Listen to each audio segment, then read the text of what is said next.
Well, I don't know about you, but that first page that we just looked at was kind of crazy. It's the proof for the sum and difference identities. And this is one proof that I would just like to take and use. We can show that it's true using using examples, so I'm willing to do that. But the proof is a little bit awkward. So the first thing we want to do is try out some statements which seem logical, like is the sine of 60 plus 30 equal to the sine of 60 plus 30? Written like that. Try that out on your calculator. Hopefully you can see that that's not true. So this statement is false. And the reason it's false is there's a very complicated trigonometric identity for angles that get added or subtracted. Take a look at your formula sheet. They're called sum and difference trigonometric identities. So there's a trig identity for sine being added, for sine being subtracted, for cos being added, and for cos being subtracted. We are simply going to buy into their results. So some examples here for exact values. We'll try one or two.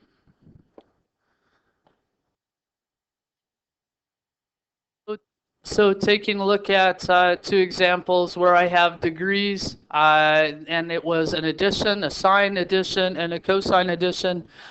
With examples, I can show that the statements actually work. And these are identities. We're just not going to take the time to prove them, but we're going to get right into using them. So I'm going to go all the way to class example number 2, and we're going to see the purpose for why these identities actually exist. So the purpose is to find an exact value for sine 15. Well, sine 15 is an interesting value because it's not a special angle on our unit circle, but I can find it with special angle. I can find the sine of 15 by going the sine of 45 minus 30. So working in degrees and trying out my rule. Try writing out that rule.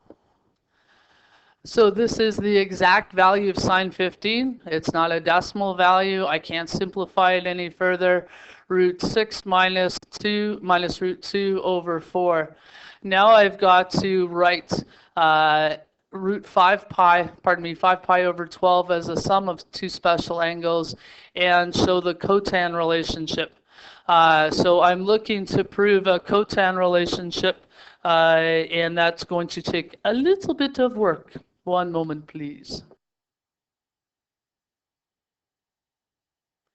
So what have I done? I've converted 5 pi over 12 into pi over 6 plus pi over 4. Pi over 6 is actually the equivalent to 3 pi over 12. So pi over 6 is, one of them is 3 pi over 12. This guy's 3 pi over 12. And this one is 2 pi over 12. So working with it in 12ths, it was easier for me to get to reference angles that I can use my unit circle for. So the cotan relationship starts with it being inverted. So 1 over tan 5 pi over 12. Try note the tan rule. The tan rule has an interesting identity. And then when you go 1 divide by, you get to multiply by the reciprocal. And now I'm sitting with a situation where I have 1 minus the tan of pi over 6 times the tan of pi over 4. Divide by tan pi over 6 plus tan pi over 4. So I've got to do some plugging and evaluating. So I've ended up with some interesting radical sign problems, especially to make it look as beautiful as it was. Tan of pi over 6 is 1 over root 3. Tan of pi over 4 is 1. So in the numerator, I have 1 minus 1 over root 3, and I can make a complete fraction by making a common denominator, and I've made a common denominator in the numerator. I've changed my 1 essentially into 3 over 3. And I've had to do the same in the bottom. In the bottom, I have 10 pi over 6, which is 1 over root 3, plus 1. I made a common denominator of root 3. So 1 plus root 3 over root 3. And now when I multiply by the reciprocal, actually my root 3's will cancel, which is good. And I get the answer that they say I should have, which is root 3 minus 1. Root 3 minus 1 over 1 plus root 3, which proves the statement that they had.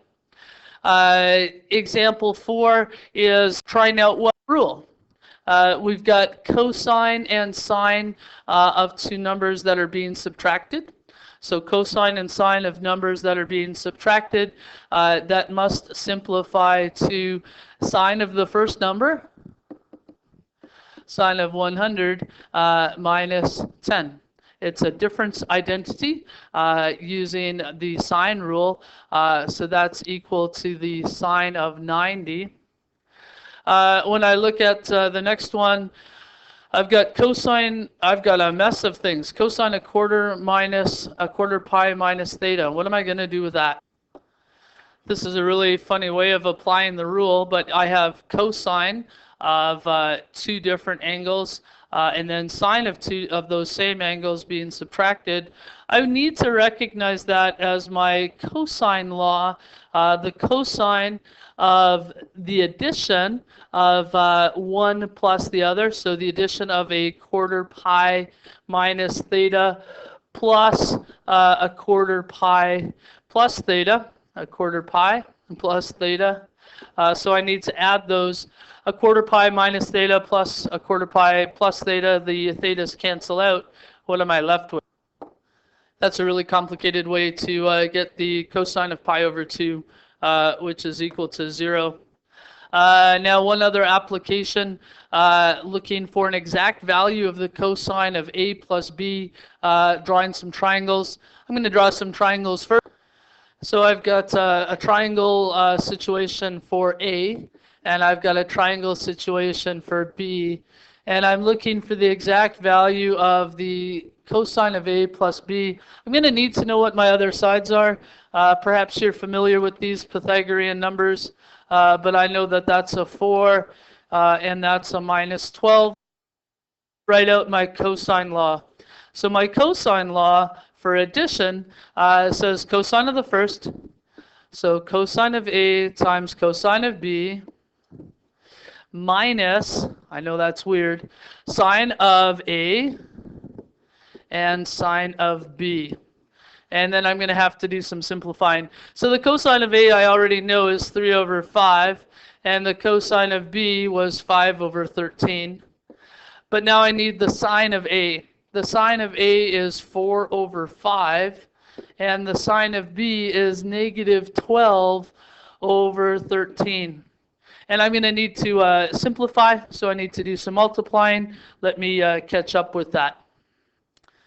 So just wanted to make sure I had multiplied that stuff out. 3 times 5, 3 over 5 times 5 over 13 is 15 over 65.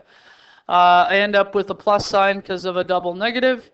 And 4 times negative 12 with that negative sign made it 48 over 65. The exact value of cosine A plus B is 63 over 65. Let's try out our sum and difference identities.